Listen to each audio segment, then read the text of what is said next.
Hello नमस्कार दोस्तों, कैसे हैं आप लोग। उम्मीद है आप लोग अच्छे होंगे, स्वस्थ होंगे और मस्त होंगे।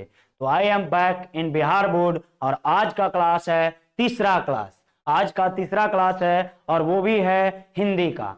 तो चलिए मित्रों, मैं स्वागत करता हूं आप सभी को कतई दिल से अपना वीएसआर अड्डा पे।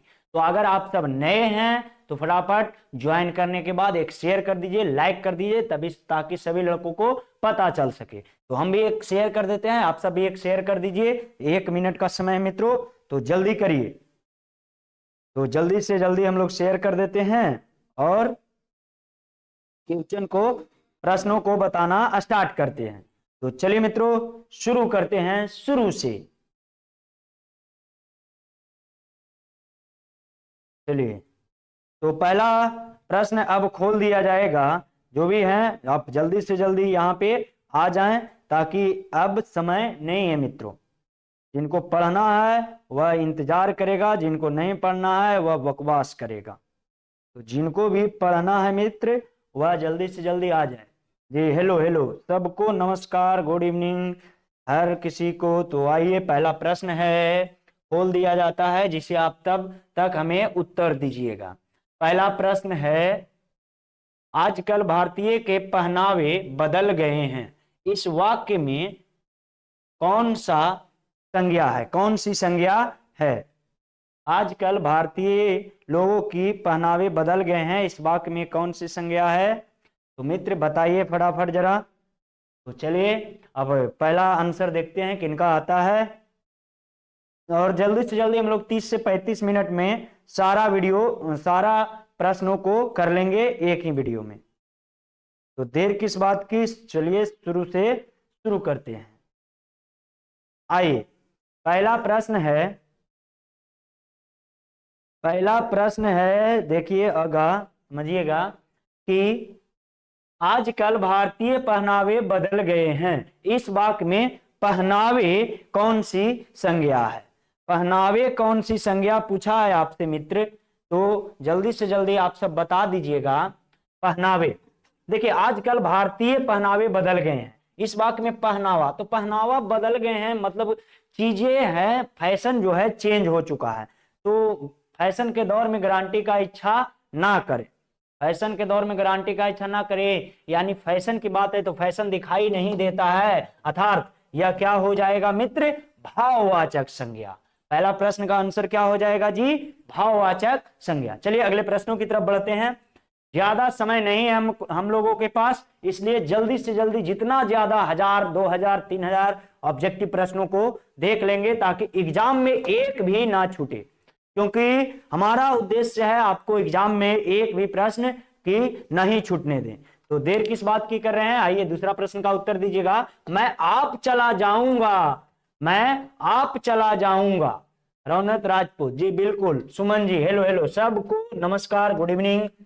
तो मैं स्वतः चला जाऊंगा, मैं खुद पोछा लगा लूंगी। लड़की कहती है मैं खुद पोछा लगा लूंगी, मैं स्वयं चली आऊंगी, तुम मुझे लेने मत आना, मैं तो स्वयं चली आऊंगी, सिर्फ इंतजार करना। तो जब भी कोई वाक्य में आप, स्वतः, खुद, स्वयं लगा रहे तो इसमें हम कहते हैं निजवाचक सर्वनाम। ऑप्शन नंबर सी ऑप्शन सही होगा मित्रों। एकदम सभी लोगों को जुड़ने के लिए दिल से शुक्रिया। सभी मित्रों को एक बार हमारे साथ जुड़े रहिए पूरे वीडियो में। मजा नहीं आएगा तो आपका डाटा का पैसा वापस, एक रुपया वापस करेंगे हम। फोन पे पर करिएगा कि हाँ सर हमको आज मजा नहीं आया, मजा नहीं आएगा एसएम सर के क्लास में जी। बोरिंग के साथ नहीं देखेंगे क्लासों को, एकदम मस्ती के साथ, उमंग के साथ, जैसे लगे ही ना कि हमको ऊपर एग्जाम का प्रेशर है, जरा सा भी आपको यह फील नहीं होना चाहिए। तो देर किस बात की कर रहे हैं, आप सभी एक बार लाइक कर दीजिए और एक शेयर कर दीजिए। प्रविशेषण शब्द किसकी विशेषता बताता है, तो आइए जी, वह सुंदर है। क्या है, सुंदर है। तो वह सुंदर है, तो वह सर्वनाम हुआ, सुंदर क्या हो गया जी, विशेषण हो गया। सर ये कौन नहीं जानता है, विशेषण हो गया। लेकिन अगर कह दें कि ए बाबू अमर वाली सुंदर ना, बहुत सुंदर है, वह बहुत सुंदर है। जब ऐसे बात कर दें तो सर सुंदर तो विशेषण है, लेकिन आपकी वाली तो बहुत सुंदर है सर, तो ये बहुत क्या होगा? तो बहुत हो जाएगा मित्रों प्रविशेषण। तो जो विशेषण से पहले लगकर विशेषण पर ही प्रभाव डाले, जो विशेषण से पहले लगकर विशेषण पर प्रभाव डाले, उसे हम कहते हैं प्रविशेषण। तो बताइए अब इसका आंसर क्या हो जाएगा जी? विशेषण की। क्या हो जाएगा? विशेषण की। अच्छा लग रहा हो तो एक बार शेयर कर दें, एक बार शेयर अवश्य करें। तो चलिए अगला सवाल है मित्र, मीरा जिंदगी से बहुत घिरना है। देखिए नामी कुमार जी, हेलो नामी जी, एक बार शेयर कर दीजिए, आपका नाम बहुत है। मीरा को जिंदगी से बहुत क्या है? घिरना है। मीरा को जिंदगी से क्या है जी? घिरना है। तो इस वाक्य में से किस विभक्ति कारक की विभक्ति है? कर्ता ने कर्म को करण से, तो बताइए से किसकी विभक्ति है? किससे घिरना है? जिंदगी से, तो करण कारक। आगे बढ़ते हैं।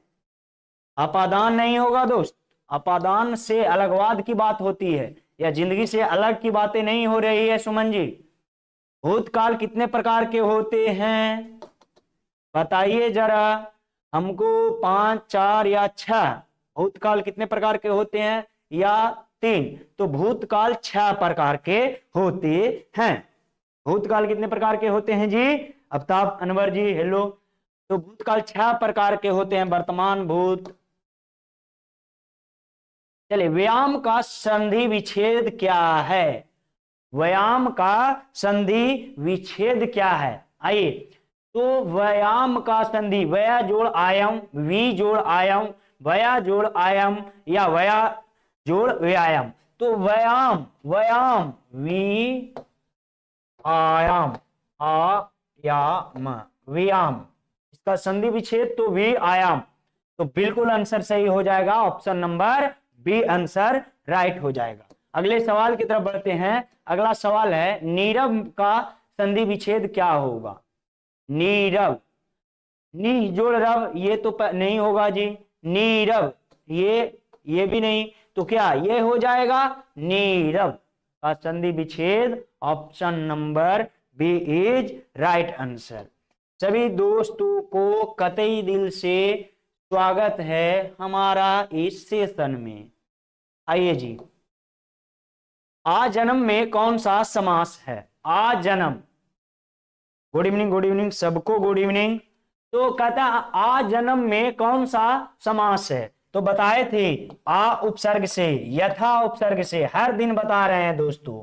रातों रात, दिनों दिन, दिनों दिन, प्रति, प्रति लगा हुआ रहे, प्रतिदिन, हर दिन, या प्र उपसर्ग जब भी दिखे तो वह हमेशा होता है अवयवी भाव समास। बताइए, अवयवी भाव तो ऑप्शन ही नहीं है, लेकिन हाँ सुनिए इसका क्या तीसरा अर्थ कोई निकल रहा है? बताइए तो जरा। आजन्म यानी जीवन भर, इस तरह के प्रश्नों में रहेगा ये सब, तो रह जाएगा क्या? अवयवी भाव, लेकिन अवयवी तो इसमें ऑप्शन ही नहीं है। तो आजन्म यानी जीवन भर, आजन्म, जन्म से ही, इसका अर्थ क्या हो जाएगा? सॉरी, जन्म से ही, जन्म से ही। तो जन्म से, किससे? जन्म से। और कारक विभक्ति वाला कौन होता है जी? तो बोलिए प्रेम से, तत्पुरुष समास। अगले सवाल की तरफ बढ़ें, अगले सवाल की तरफ बढ़ते हैं। अगला सवाल है जन्म मरण में कौन सा समास है? ये सवाल आप लोगों पे छोड़ दिया जाता है, बताइए फट से, जन्म मरण में कौन सा समास है? संचिता जी, काजल जी, सब कोई बताइए तो इसका फटाफट। गुड इवनिंग सर जी, बताइए। तो है, दिख रहा है जी, इसको क्या बोलते हैं, योजक चिन्ह। और जब भी योजक चिन्ह शब्दों में रहे, माता पिता भाई बहन, तो हमेशा हो जाएगा द्वंद्व समास।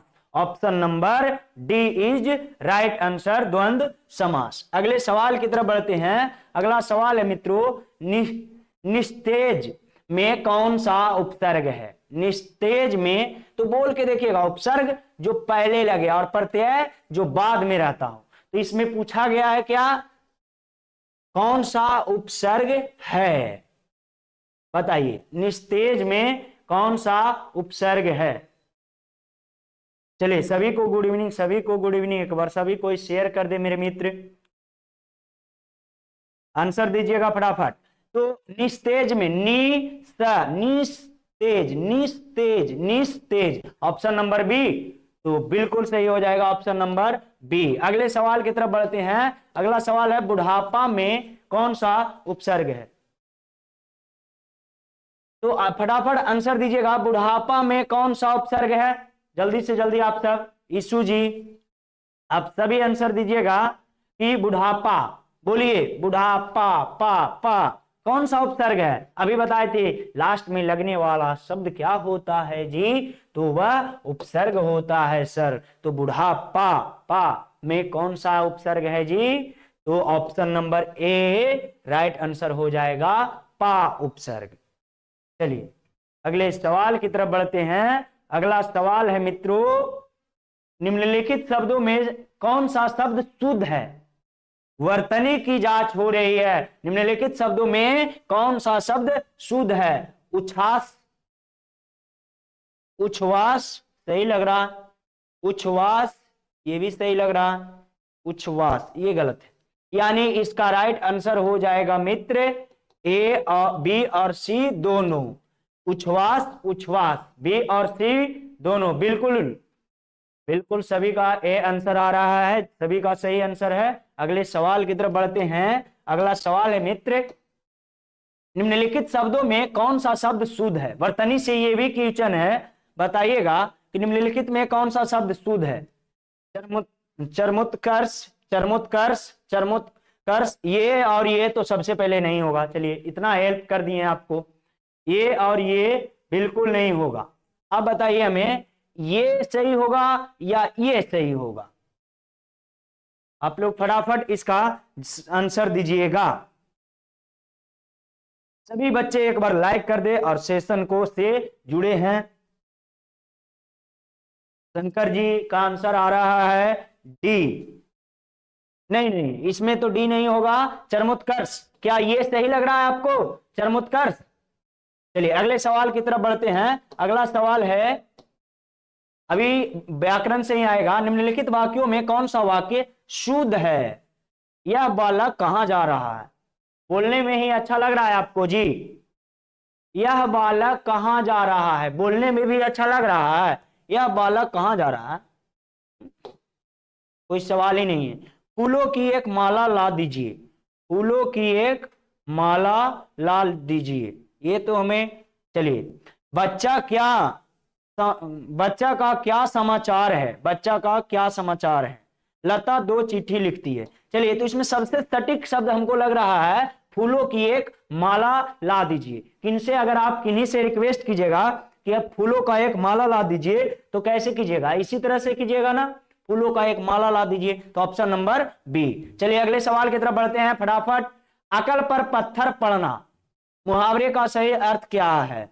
हाल ही में बाइक चला रहे थे दोस्तों, हाल ही में बाइक चला रहे थे। बाइक चलाने के दौरान क्या हुआ, हमारा अकल पे पत्थर पड़ गया और हमारा हैंडल जा करके टकरा गया बस में, और हमें काफी चोटों का सामना करना पड़ गया।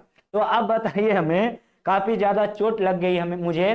तो अकल पर पत्थर पड़ना यानी क्या हो जाना, अकल पर पत्थर पड़ना यानी हमारा बुद्धि क्या हो गया, भ्रष्ट हो गया। तो बुद्धि भ्रष्ट होना खोजा जाए भाई, तो option number C is right answer. चलिए अगले सवाल की तरफ बढ़ते हैं मित्रों। अगला सवाल है, आधुनिक सभ्य समाज श्रम विभाजन को आवश्यक क्यों मानता है। तो श्रम विभाजन को आवश्यक क्यों मानता है, बताइए। तो सभी चीज कार्य कुशलता के लिए, रूढ़िवादियों के लिए, भाईचारे के लिए, इनमें से कोई नहीं। मेरे मित्र, आप सब हमारे साथ जितने भी बच्चे जुड़े हुए हैं एक बार शेयर कर दे, ताकि आपकी तरह हर कोई लाभ उठा ले। आप सब एक बार शेयर तो कर दीजिए। अनिल कुमार यादव जी, मस्त सर जी, बिल्कुल अनिल जी, एक बार शेयर कर दीजिए दबा के जरा सा आप जी। तो कहता है श्रम विभाजन और जाति प्रथा के लेखक डॉक्टर भीमराव अंबेडकर। तो कार्य कुशलता के लिए आंसर पर ध्यान दीजिएगा आप लोग, आंसर देने में पीछे नहीं रुकिएगा, आंसर देते चलिएगा। अगर तुझे हो गया कुछ सारी दुनिया जला देंगे। तो एकदम किताबों से दिल लगा लेना है मित्रों। अगला है श्रम विभाजन और जाति प्रथा, पाठ बाबा साहेब के किस भाषा का संपादन का अंश है? किस भाषा के संपादन का अंश है बताइए। द कास्टेड इन इंडिया, ये भी पूछा जाता है बहुत बार। द कास्टेड इन इंडिया के लेखक कौन है? तो डॉक्टर भीमराव अंबेडकर, डॉक्टर भीमराव अंबेडकर जी। जनसेवा एंड डेवलपमेंट,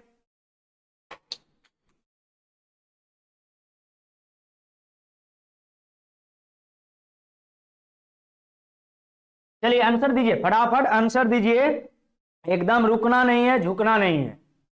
चलिए अगला है genesis and development annihilation of caste. तो एनिहेलेशन ऑफ कास्ट, इसका राइट आंसर हो जाएगा बाबू, मेरे दोस्त, मेरे मित्र, सी, ऑप्शन नंबर सी। चलिए अगले सवाल की तरफ बढ़ते हैं। अगला सवाल है ऐसे ही लड़के आगे चल के गुंडे चोर डाकू बनते हैं। ऐसे ही लड़के आगे चल के गुंडे चोर डाकू बनते हैं, यह किसने कहा था? बिल्कुल अनिल कुमार यादव जी, सही आंसर। तो कहते हैं सेन साहब ने कहा था। सेन साहब किनको कहा था? गिरिधर लाल को कहा था कि ऐसे ही लड़के, सॉरी गिरिधर लाल को बोल रहे हैं, मदन जी को, मदन को बोला था कि ऐसे ही लड़के आगे चल के चोर डकैत बनते हैं। और उनकर बचवा जो गड़िया के हेडलाइट वो फोड़ दे लेना बाबू, तो कहले हमर बेटा इंजीनियर है, ये लाइट में देखना चाह रहा है कि अंदर क्या क्या इलेक्ट्रिक सामान है, यही सेन साहब। और ये मदन को कहते हैं ऐसे ही लड़के आगे चल करके गुंडे चोर मवाली बनते हैं। अगले सवाल की तरफ बढ़ेंगे हम लोग फटाफट। किसके अध्ययन क्षेत्र में भारत के कारण नवजीवन का संचार हो चुका है? भाषा विज्ञान, नीति कथा, बताइएगा। प्रश्न है आपसे, ये प्रश्न है कि किसके अध्ययन क्षेत्र में भारत के कारण नवजीवन का संचार हो चुका है? विधि शास्त्र, नीति कथा, भाषा विज्ञान, द्वैत विज्ञान, बताइए तो फटाफट इसका आंसर कमेंट बॉक्स में। ईशु जी, सब कोई आंसर दीजिएगा इसका कमेंट बॉक्स में। और कुछ वीडियो के बाद भी जरा 2 4 10 20 कमेंट कर दीजिए, अच्छा, ताकि हमको भी लगे कि नहीं हमारे स्टूडेंट हमें बहुत समर्थन कर रहे हैं और सीख रहे हैं यहाँ से चीजों को। चलिए आगे बढ़ते हैं। अगला सवाल, इसका आंसर आप लोग कमेंट बॉक्स में छापिए तो जरा। सहजात वृत्तियां किसे कहते हैं? अस्त्रों को, अनजानों को, उपयुक्त सभी को, बताइए फटाफट।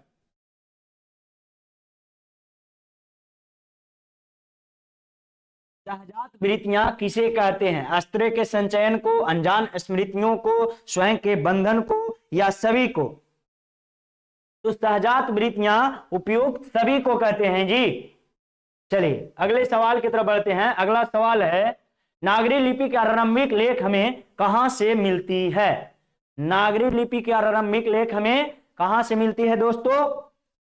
तो बताइए। दक्षिण भारत से, साउथ इंडिया से। साउथ मूवी बहुत अच्छा है, इसको ट्रिक से याद रखिएगा, बहुत वीवीआई ऑब्जेक्टिव है, आपके एग्जाम में बार बार पूछा जाता है कि नागरी लिपि आरंभिक लेख हमें कहां से मिलती है। तो आजकल के हमें कौन सा मूवी पसंद है? आजकल हमें कौन सा मूवी पसंद है? तो जी साउथ मूवी, तो दक्षिण भारत इसका राइट आंसर हो जाएगा। अगले सवाल की तरफ बढ़ते हैं। बेतमा दान पत्र किस समय का है? बेतमा दान पत्र किस समय का है? तो बताइए। ऑप्शन नंबर 1 1021 ईस्वी, 1020 ईस्वी, option number A is right answer 1021 ईस्वी।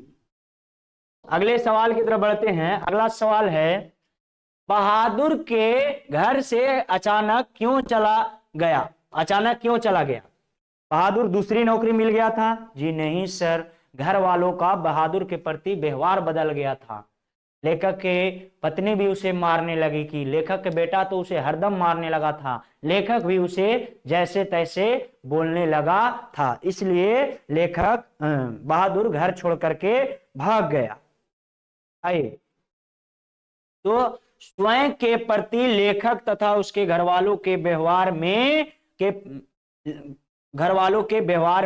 आए परिवर्तन के कारण बहादुर घर छोड़ दिया। बिल्कुल सही, यीशु जी का बिल्कुल आंसर सही है। अगला सवाल बढ़ते हैं।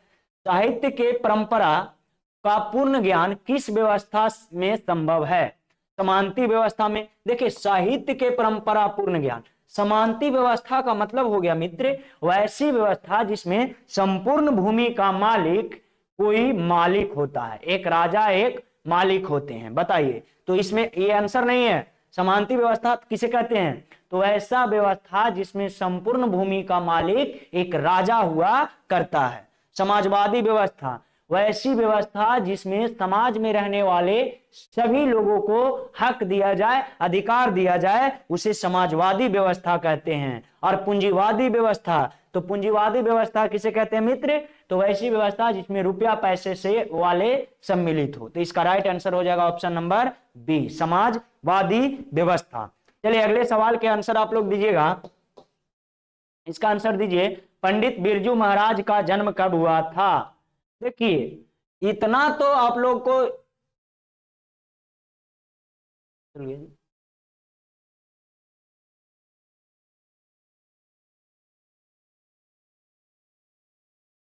को पता ही होगा कि पंडित बिरजू महाराज का जन्म कहां हुआ था। तो 4 फरवरी तो हर कोई जानते होंगे, 4 फरवरी हर कोई जानते होंगे। और 1900 कितना? तो ऑप्शन हम 2 को काट देते हैं मित्र। आप इसका आंसर एकदम कमेंट में तेजी से मारिए, तो तेजी से मारिए, तब तक हम एक शेयर करते हैं जी। तेजी से आंसर मारिए फटाफट।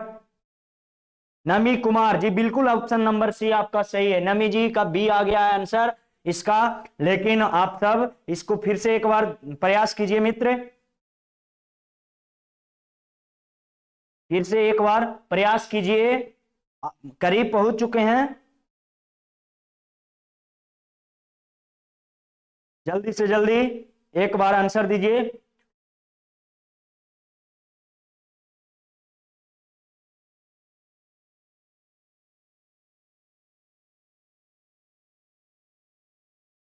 तो जल्दी से जल्दी आ जाइए और इसका आंसर कमेंट बॉक्स में छाप दीजिएगा।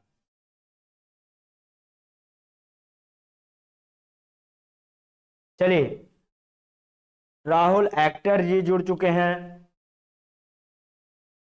रंजीत कुमार जी। चलिए आगे बढ़ते हैं। तो इसका राइट आंसर हो जाएगा मेरे मित्र 4 फरवरी 1938 ईस्वी को। चलिए आगे फटाफट आगे बढ़ते हैं। अगला सवाल है, ला मादामोजेल द अविनियो किसकी कृति है? लियो द विची की, पिकासो की, रविंद्रनाथ टैगोर की, विंसेंट की? तो देखिए, सबसे पहली बात आपको हम बता देते हैं मित्र कि इसका ला मादामोजेल द अविनियो किसकी रचना है। ऐसे अड़र बड़र सा शब्द आए तो वर्तमान में आजकल के कौन सा ऐप्स ट्रेंडिंग में है जी, जेकरा पर फ्री में आईपीएल, फ्री में मूवी जो भी रिलीज हो रहा है एनिमल वगैरह, तो उस सभी मूवी को हम कहां देख लेते हैं? तो option number B, Picasso, Picasso पर देख लेते हैं। और इनके लेखक भी कौन है? पिकासो। तो इसमें एक बात याद रखिएगा, मादा, मादा बोले तो नर और मादा बोला जाता है, मादा। और मोजेल यानी मादा जेल यानी मम्मी जेल, जब भी आएगा कि मम्मी जेल तो वो हम कहां देखते हैं? पिकासो पर देखते हैं। तो ऑप्शन नंबर बी हो जाएगा। और यह सवाल भी आई है 2024 एग्जाम के लिए। तो मेरे मित्र क्या कीजिएगा, नोट डाउन कीजिएगा फटाफट। दिल ने ये कहा है दिल से मोहब्बत हो गई है, पढ़ाई से। तो पढ़ाई से मोहब्बत करने के साथ हम लोग अगले सवाल की तरफ बढ़ जाते हैं। ला शत्रुज का धार्मिक उपयोग कब से कब तक होता है? कब से कब तक होता है मित्र? तो आपको बता दे, ला शत्रुज की उपयोग जो होता है वह 11वीं सदी से फ्रेंच क्रांति तक नहीं जी, 13वीं सदी सही से फ्रेंच क्रांति तक नहीं जी, 12वीं सदी से फ्रेंच क्रांति तक नहीं जी, 14वीं सदी से फ्रेंच क्रांति तक। और लुई 16वां कहता था कि जब फ्रांस छिकता है तो पूरा यूरोप बीमार हो जाता है। यह किनका का नाम था? लुई 16वां का नाम था कि जब फ्रांस छिकता है तो पूरा यूरोप बीमार हो जाता है। तो चलिए समय ना वेस्ट करते हुए हम लोग 10 मिनट में अब 20 ऑब्जेक्टिव को देखेंगे। रैपिड एंड फायर, फायर रूप से तो आप सब भी समर्थन कीजिएगा। मछली कहानी में किस वर्ग का चित्रण है? देखिए, मछली में एक मीडियम परिवार है।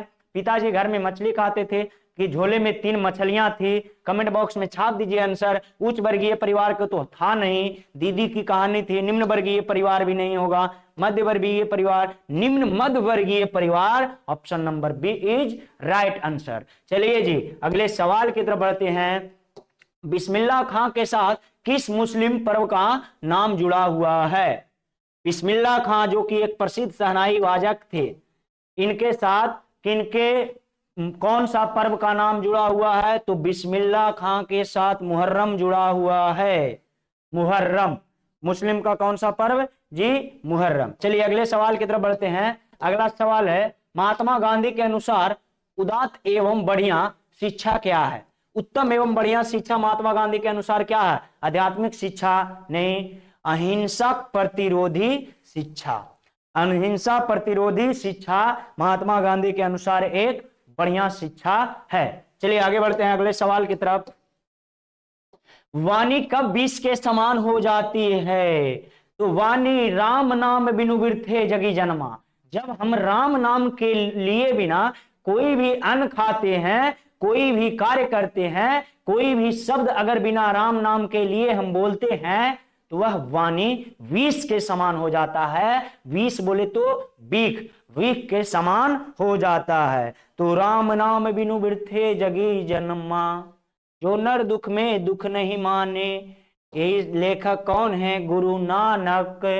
चलिए अगले सवाल की तरफ बढ़ते हैं मित्र।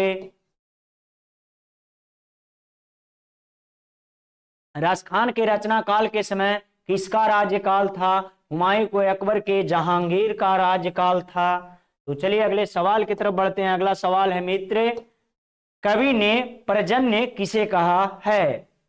कवि ने हे पर्जन्य उस विशासनी के घर जाके बरसो, लेती है तो हमसे बहुत कुछ पर देती है छटाक नहीं। लेती तो बहुत कुछ है पर देती छटाक नहीं, किसने कहा था जी? नामी कुमार बिल्कुल सही आंसर के साथ जुड़े हुए हैं।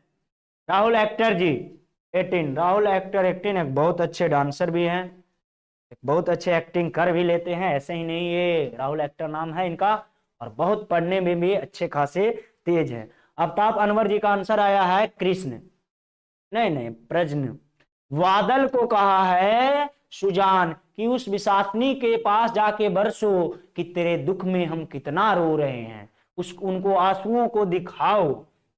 अगले सवाल की तरफ बढ़ते हैं जी। प्रेम घन, धन लिखा गया गलती से।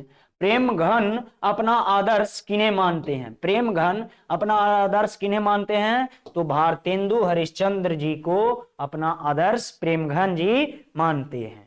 चलिए जी अगले सवाल की तरफ बढ़ते हैं। अगला सवाल है, भारत मां के श्रेष्ठ मुख की तुलना कवि ने किससे की है? सूर्य से की है, कंचन से की है, पुष्प से की है, छाया युक्त चंद्र से की है। छाया युक्त चंद्र से किया है।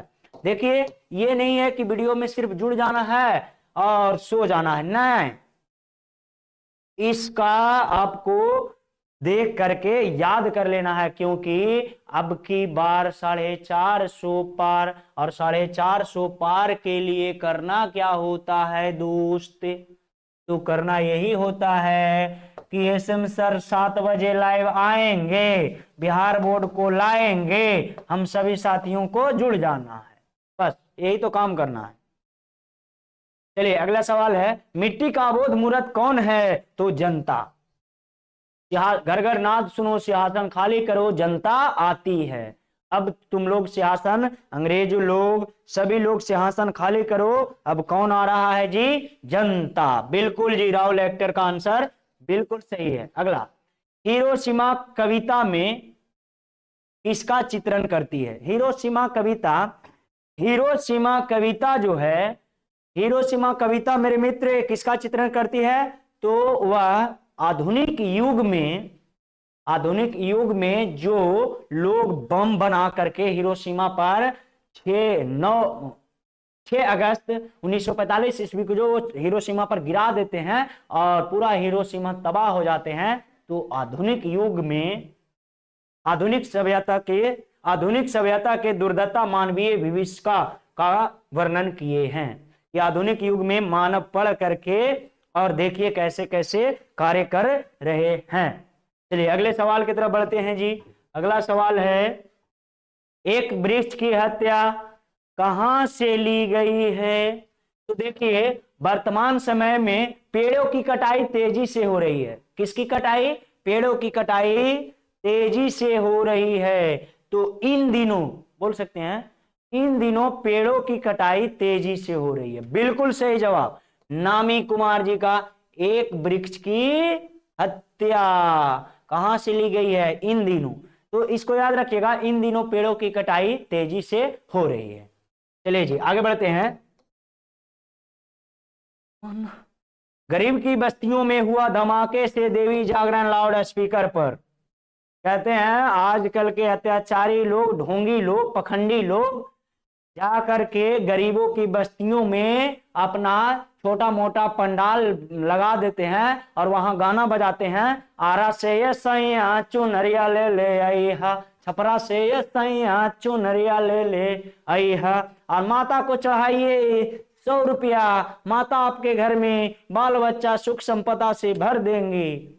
इस तरह से माता के आस्था के नाम पर के आजकल के अत्याचारियों सब कुछ जुटा लेता है। तो यह किन गरीब बस्तियों में हुआ धमाके से देवी जागरण। इसको अगर पढ़ना चाहते हैं तो आप हमारे चैनल के वीडियो पर जा करके देखिएगा, आपको पढ़ाया गया है। सृष्टि की विकास कथा का प्रथमाक्षर क्या है? सफलता की पहली मुस्कान, विफलता पर छलके आंसू। देखिए सृष्टि विकास कथा का, तो अभी हम विकास करने के लिए क्या होते हैं कि विकास करने के लिए कभी कभी लगता है ना कि वायरल वीडियो हो ही न रहा है, क्या करे, कभी कभी आंख से रोना आ जाता है, कभी कभी लगता है, लेकिन हम अड़े हैं, जब तक तोड़ेंगे नहीं तब तक छोड़ेंगे नहीं। अपना तो एक जमाना होगा, बारिश तो सिर्फ एक मौसम है। तो बस इसी विश्वास के साथ लगे हुए हैं। बहुत लंबा दंगल चलेगा रे तोर हमार, यूट्यूब और मेरा बहुत लंबा दंगल चलेगा इस जिंदगी में। तो दृष्टि के विकास कथा का प्रथम अक्षर क्या है? विफलता पर छलके आंसू। अभिनंदन बना लिया। चलिए अगले सवाल है, लौटकर आऊंगा फिर कविता किस कवि द्वारा भावांतरित की गई है? किस भाषा में अनुवांतरित की गई है? लौटकर आऊंगा फिर विनोद कुमार शुक्ल तो है नहीं जी, जीवानंदन दास तो नहीं है। लौटकर आऊंगा फिर कौन लिखे हैं? जीवानंदन दास। कभी कहाँ लौटने की बात करते हैं? तो कभी बंगाल लौटने की बात कर रहे हैं। तो सवाल का आंसर हो जाएगा ऑप्शन नंबर सी, प्रयाग शुल्क। चलिए अगले सवाल की तरफ बढ़ते हैं। समय हो चुका है। तो मेरे बिना तुम प्रभु किस भाषा के अनुदित है? तो जर्मनी के रेनर मारिया रिल्के जी। मेरे बिना तुम प्रभु के लेखक कौन है? रेनर मारिया रिल्के। मारिया रिल्के के माता जी का नाम क्या था? सोफिया। तो रेनर मारिया, अनन्या सिन्हा। हेलो सर, बिल्कुल बिल्कुल अनन्या जी, क्या पड़ेगा। तो रेनर मारिया रिल्के जी के जर्मनी में इनका जन्म हुआ था, ऑस्ट्रिया में जन्म हुआ था। वर्तमान में जर्मनी में है। तो अगर हाँ सही है, मेरे बिना तुम प्रभु किस भाषा के भाषांतरित है, तो जर्मन भाषा के भाषांतरित है। चलिए अगले सवाल की तरफ बढ़ते हैं। अगला सवाल है, दही वाली मगम्मा कहानी किस लेखक द्वारा रची गई है? दही वाली मगम्मा, नगर सुजाता, माँ ईश्वर पटेलकर, सात कोड़ी होता श्रीनिवास। बोलिए दही वाली मगम्मा, क्या option number A is right answer? Srinivas Nami Kumar, ए बिल्कुल सही। चलिए आगे बढ़ते हैं। एक आध बार गलत बताएंगे 2-4-5 प्रश्न और देखते हैं बच्चे उसे कमेंट बॉक्स में सही आंसर देते हैं कि नहीं। हम भी ये देखना चाहते हैं हमारे बच्चे कितने पढ़ने वाले हैं। मगम्मा की बहू की नाम क्या था? नजम्मा, रंगम्मा, गंगम्मा, संगम्मा। तो नगम्मा, नजम्मा, मगम्मा की बहू का नाम नजम्मा था। देखो रगम्मा, गगम्मा, संगम्मा, संगम। चलिए आगे बढ़ते हैं।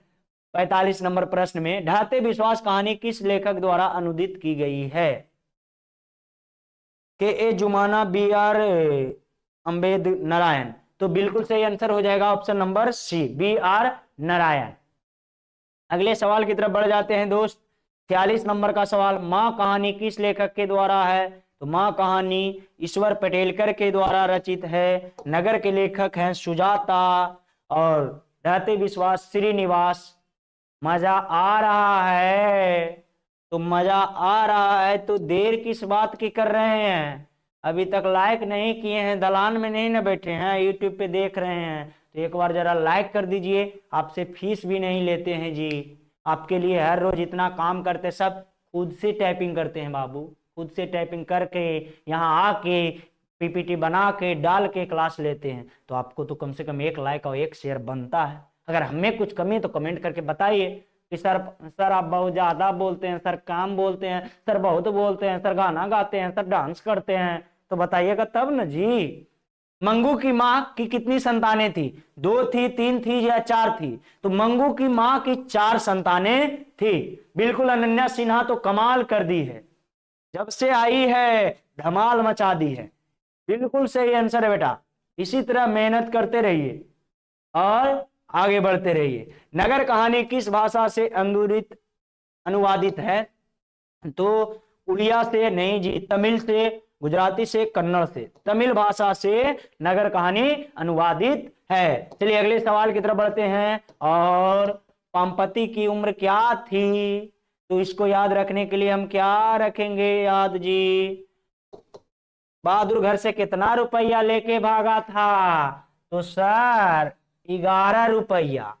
तो 11 में 1 जोड़ देंगे, ये बहादुर घर से 12 रुपया लेके भागा था, तो हो जाएगा पापति की उम्र। पापति की उम्र क्या था? तो option number C right answer ji, Ananya Sinha ji बिल्कुल सही। इस तरह से आप हर रोज जुड़िए और शाम 7 बजे। और हमारी एक बहुत अच्छी दोस्त जो कि पहले हुआ करती थी, अब वो बहुत बड़ी एक्टर बन चुकी है, चांदनी कुमारी राजपूत, वो भी जुड़ चुकी हैं। बहुत अच्छे मित्र थे हमारे और वो जुड़ चुकी हैं और ऑप्शन नंबर सी आंसर दी हैं। बिल्कुल चांदनी जी। तो लास्ट प्रश्न है, समय से जुड़ जाया कीजिए मित्र, तेरी मेरी दोस्ती करेगा कमाल, बना रहे ऐसे आपका साथ। चलिए, धरती कब तक घूमेगी कहानीकार किस लेखक के द्वारा अनुवादित की गया है?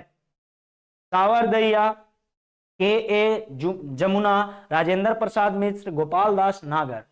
सावरदइया, धरती कब तक घूमेगी? धरती कब तक घूमेगी? तो आपको बता देते हैं मित्र कि धरती कब तक घूमेगी, इसका आंसर आप लोग कुछ नहीं कीजिए, कमेंट कीजिए। कमेंट बहुत कम होता है, हमारा चाहिए लाइक, शेयर एंड कमेंट।